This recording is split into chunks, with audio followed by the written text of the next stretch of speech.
നമസ്കാരം കൂട്ടുകാരെ, എല്ലാവർക്കും സെഗ സ്റ്റഡീസിലേക്ക് സ്വാഗതം. ഇന്ന് നമ്മൾ 9ാം ക്ലാസ്സിലെ ഹിന്ദി പാഠപുസ്തകത്തിലെ ഖർ എന്ന പാഠത്തിൻ്റെ ടെക്സ്റ്റ് ബുക്ക് ആക്ടിവിറ്റീസാണ് ചർച്ച ചെയ്യാൻ പോകുന്നത്. പാഠഭാഗത്തിൻ്റെ സൈഡ് ക്വസ്റ്റ്യൻസാണ് ആദ്യം. ഒന്നാമത്തെ ചോദ്യം, യഹാം കലി കോൻ ഹെ അവർ ഖിലി ഖിലി ക മത്ലബ് ക്യാ ഹോഗ. ഇവിടെ കലി അല്ലെങ്കിൽ പൂമുട്ട്, ആരാണ് പൂമുട്ട്? ഇവിടെ യഹാം കഹാനിമേ കലി കാ താൽപര്യ ഉസ് ചോട്ടി ചിപ്കലി സി ഹെ. ഇവിടെ പൂമുട്ടെന്ന് ഉദ്ദേശിച്ചത് നമ്മുടെ ചിപ്കലിയാണ്. പിന്നെ കിലി കിലി കാ മത്ലബ്, കിലി അല്ലെങ്കിൽ വിടരുക, വിടർന്നു നിൽക്കുക എന്ന് ഉദ്ദേശിച്ചത് എന്താണ്? വഹ് ചിപ്കലി ഖുഷ് അവർ സന്തുഷ്ട മെഹസൂസ് കർ രഹി ഹെ. നമ്മുടെ ചിപ്കലി വളരെ സന്തോഷവതി ആയതിനാലാണ് ഇവിടെ കിലി കലി എന്ന വാക്ക് അല്ലെങ്കിൽ വിടർന്നു നിൽക്കുക എന്ന് ഉദ്ദേശിച്ചിരിക്കുന്നത്. ഒരു പൂ വിടർന്നു നിൽക്കുമ്പോൾ കവി പൂവ് പുഞ്ചിരിക്കുന്നു എന്ന് പറയാറുണ്ടല്ലേ, അതുപോലെ ഇവിടെ നമ്മുടെ ചിപ്കലി വളരെ സന്തുഷ്ടവതി ആയതിനാലാണ് കിലി കിലി എന്ന വാക്ക് അവിടെ കഥാകാരൻ ഉപയോഗിച്ചിരിക്കുന്നത്. രണ്ടാമത്തെ ചോദ്യത്തിലേക്ക് പോകാം. ओ चिप्पू मैं तुम्हारा दर्द समझ सकता हूँ. यहाँ दूसरों का दर्द समझने का क्या मतलब होगा? ഓ ചിപ്പു, എനിക്ക് നിൻ്റെ വേദന മനസ്സിലാക്കാൻ കഴിയുന്നുണ്ട്. ഇവിടെ മറ്റുള്ളവരുടെ വേദന മനസ്സിലാക്കുക എന്നതിൻ്റെ അർത്ഥം എന്താണ്?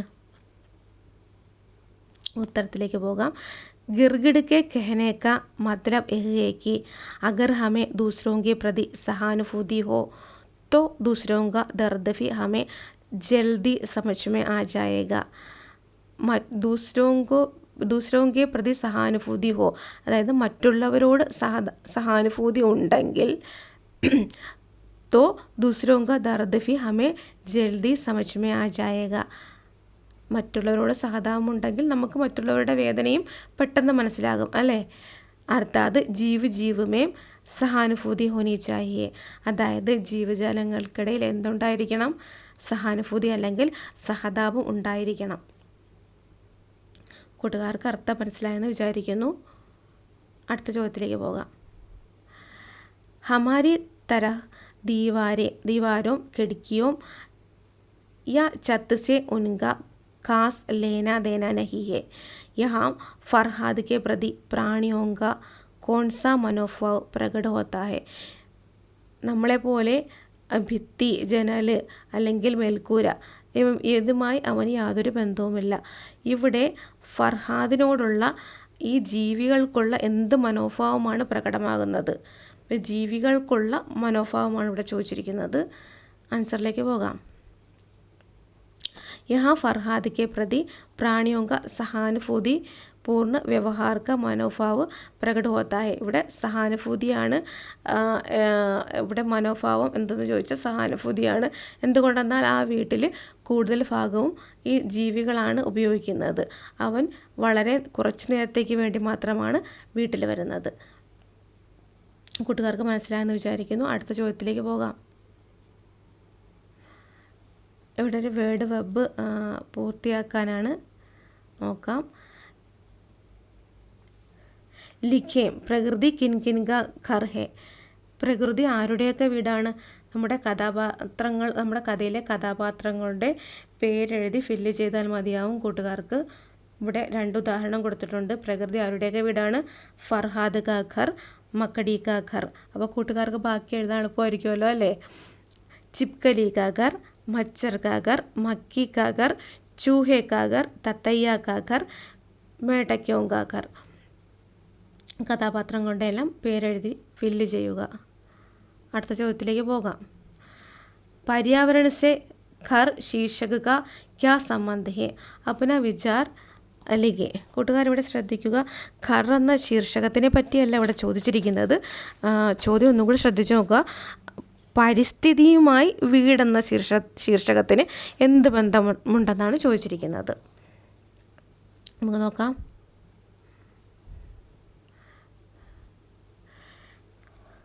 पर्यावरण में पेड़ पौधे जीव जंतु और മാനവ് ഏക സാഥ രഹത്തെ ഹെ.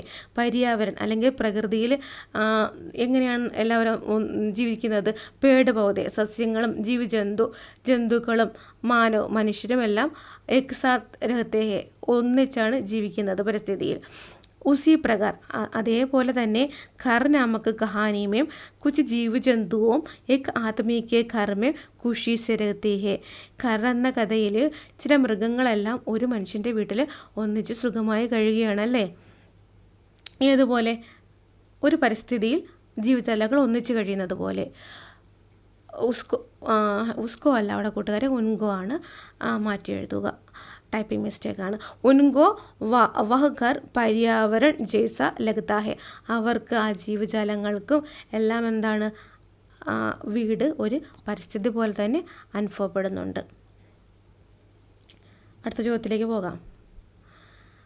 വാക്യക്കോ ആകെ ബടായേ.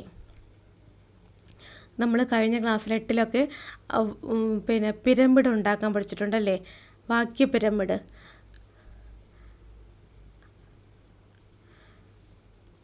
ഫർഹാദ് ടഹൽനെ നിഗല. ഈ വാക്യത്തെ നമ്മൾ എന്ത് ചെയ്യുക, കൂടുതൽ എക്സ്പാൻഡ് ചെയ്ത് വാക്യ പിരമിഡ് ഉണ്ടാക്കുക. ഫർഹാദ് ടഹൽനെ നിഗല.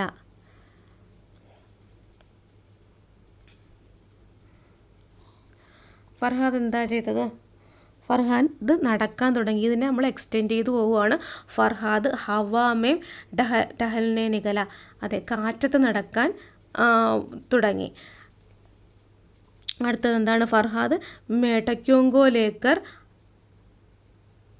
അടുത്തത് ഫർഹാദ് ബാഹർ ഹവാമേ ടഹൽനെ നിഗല. പുറത്ത് കാറ്റത്ത് നടക്കാൻ തുടങ്ങി. പിന്നെ ഫർഹാദ് എന്ത് ചെയ്തു? ഫർഹാദ് മേട്ടക്യോങ്കോലേക്കർ ബാഹർ ഹവാമേ ടഹൽനെ നിഗല. ഫർഹാദ് തവള കുഞ്ഞുങ്ങളെയും കൊണ്ട് പുറത്ത് കാറ്റത്ത് നടക്കാൻ തുടങ്ങി. വീണ്ടും എക്സ്പാൻഡ് ചെയ്യുകയാണ്. 6 വരികളുണ്ട്, 6 വരികളും ഫില്ല് ചെയ്യണം. അതുകൊണ്ട് അടുത്തത് വീണ്ടും എക്സ്പാൻഡ് ചെയ്യാണ്.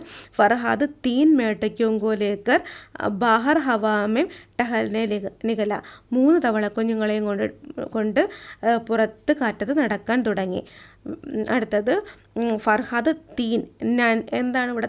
മേട്ടയ്ക്ക ഇങ്ങനത്തെ കുഞ്ഞുങ്ങളാണല്ലേ, നൻഹി കുഞ്ഞുങ്ങളാണ്, തവള കുഞ്ഞുങ്ങൾ. അതുകൊണ്ട് ഫർഹാദ് 3 നൻഹി മേട്ടയ്ക്കോങ്കോലേക്കർ ബാഹർ ഹവാമേ ടഹൽനെ നിഗല.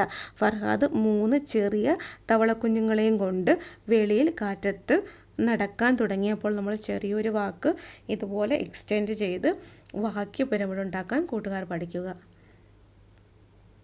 എന്തായാലും പരീക്ഷയ്ക്ക് ഒരു വാക്യ പിരമിഡ് ചോദിച്ചിരിക്കും. രേഖാഗത ശബ്ദോം പർ ധ്യാൻ ദേ. അടിവരയിട്ടിരിക്കുന്ന ആ വാക്കുകളൊന്ന് ശ്രദ്ധിക്കുക. ഗിർഗിഡിനെ രംഗ് ബദൽത്തെ ഹുയേ കഹ. നമ്മുടെ ഓന്ത് നിറം മാറിക്കൊണ്ട് പറഞ്ഞു. ഇവിടെ നിറം മാറിക്കൊണ്ട് പറഞ്ഞു എന്നത് എന്താണ്? ഇവിടെ ഒരു ക്രിയയാണ്.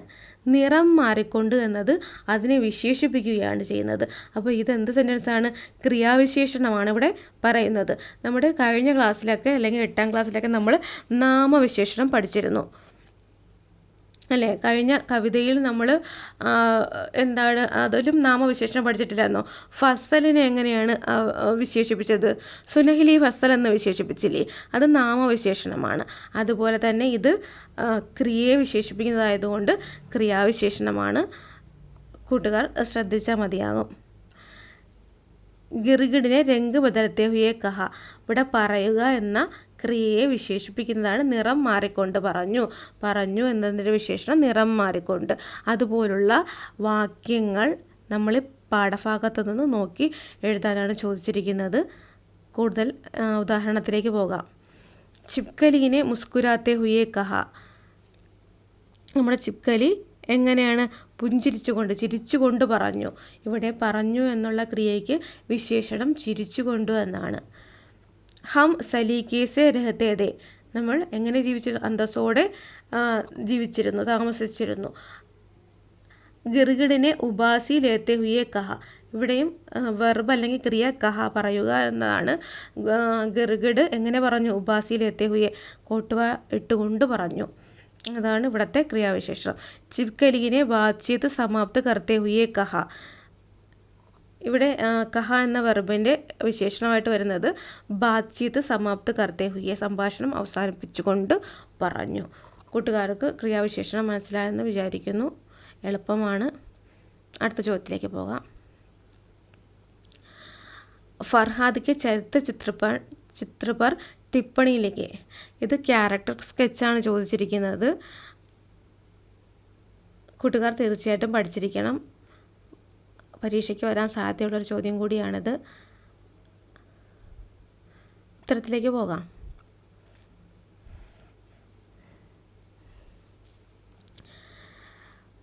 ശ്രീ പ്രഭാത് കി കഹാനി ഘർ കാ പ്രമുഖ പാത്ര ഹെ ഫർഹാദ്. നമ്മുടെ കഹാനികാരൻ്റെ പേരെന്താണ്? പ്രഭാത് എന്നാണല്ലേ. പ്രഭാതിൻ്റെ, അതായത് ശ്രീ പ്രഭാതിൻ്റെ ഘർ എന്ന കഥയിലെ പ്രധാന കഥാപാത്രമാണ് ഫർഹാദ്. ശ്രീമാൻ ഫർഹാദ് കാ ചരിത്ര ഏക് ശാന്ത് അവർ വിചാർശീൽ വ്യക്തി കാ ഹെ. ഇവൻ്റെ കഥാപാത്രം എങ്ങനെയാണ്? ശാന്ത്, വളരെ ശാന്തനും കാം ആൻഡ് തോട്ട്ഫുൾ പേഴ്സൺ ആണല്ലേ. ഒരു ശാന്തനായ വ്യക്തിയാണ്. വെ കിതാബോം സെ പ്യാർ കർത്തെ ഹെ. അവൻ പുസ്തകങ്ങളെ വളരെ സ്നേഹിച്ചിരുന്നു. ഉനോനെ അപ്നെ നയി ഘർ മെ സഫി ജീവ് ജന്തുവോं को ജഗഹ ദിയ. അവൻ തൻ്റെ പുതിയ വീട്ടിൽ എല്ലാ മൃഗങ്ങൾക്കും അവൻ സ്ഥാനം നൽകുന്നുണ്ട്. ഫർഹാദ് ചിപ്കലിയോं के पीछे झाड़ू लेकर जाने वाला नहीं था. ഫർഹാദ് എങ്ങനെയുള്ള ആളല്ലായിരുന്നു? അതെ, പല്ലിയെ കണ്ടാൽ ചൂലുമെടുത്ത് പിറകെ പോകുന്ന ആളല്ലായിരുന്നു. വേ കിസിഫി തരഹ് പ്രാണിയോങ്കോ സത്താത്തേ നഹി. അവൻ ജീവജാലങ്ങളെയൊന്നും ഒരു തരത്തിലും ഉപദ്രവിക്കുന്ന ആളല്ലായിരുന്നു. ബാക്കി പാഠത്തിലേക്ക് പോകാം, ബാക്കി ആൻസറിലേക്ക് പോകാം. घर के सब जीव जंतुओं को वह अपना परिवार मानते हैं. വീട്ടിലെ എല്ലാ ജീവജാലങ്ങളെയും അവൻ തൻ്റെ കുടുംബമായിട്ടാണ് കണ്ടത്. തൻ്റെ കുടുംബമായി പരിഗണിച്ചിരുന്നു. പ്രകൃതി പർ കിസി കാഫി അകേല അധികാർ നഹി. പ്രകൃതിക്ക് മേൽ ആർക്കും അധികാരമില്ല. പ്രകൃതി എല്ലാവർക്കും കൂടിയുള്ളതാണ് അല്ലേ. പ്രകൃതി സബ്കാ ഹെ. अपनी इस विशाल विचार के कारण ഫർഹാദ് ഹമേ സ്വീകാര്യ ഹോ ജാത്ത ഹെ. തൻ്റെ ഇത്രയുള്ള വിശാൽ വിചാര, തൻ്റെ ഇത്രയും വലിയ ആശയങ്ങൾ കാരണം ഫർഹാദ് വായനക്കാർക്ക് സ്വീകാര്യനാണ് അല്ലേ. ഫർഹാദിൻ്റെ ക്യാരക്ടർ എല്ലാവർക്കും മനസ്സിലായെന്ന് വിചാരിക്കുന്നു. കൂട്ടുകാർക്ക് ഈ പാഠത്തിൻ്റെ ആക്ടിവിറ്റീസ് എല്ലാം മനസ്സിലായി കാണുമെന്ന് വിശ്വസിക്കുന്നു. കൂട്ടുകാർക്ക് ഈ ആക്ടിവിറ്റീസ് എല്ലാം മനസ്സിലായി പഠിക്കാൻ പറ്റും എന്ന് വിശ്വാസമുണ്ടെങ്കിൽ, കൂട്ടുകാർക്ക് ഇഷ്ടപ്പെട്ടെങ്കിൽ തീർച്ചയായിട്ടും ഈ ചാനൽ സബ്സ്ക്രൈബ് ചെയ്യണം. Thank you for watching Sega studies.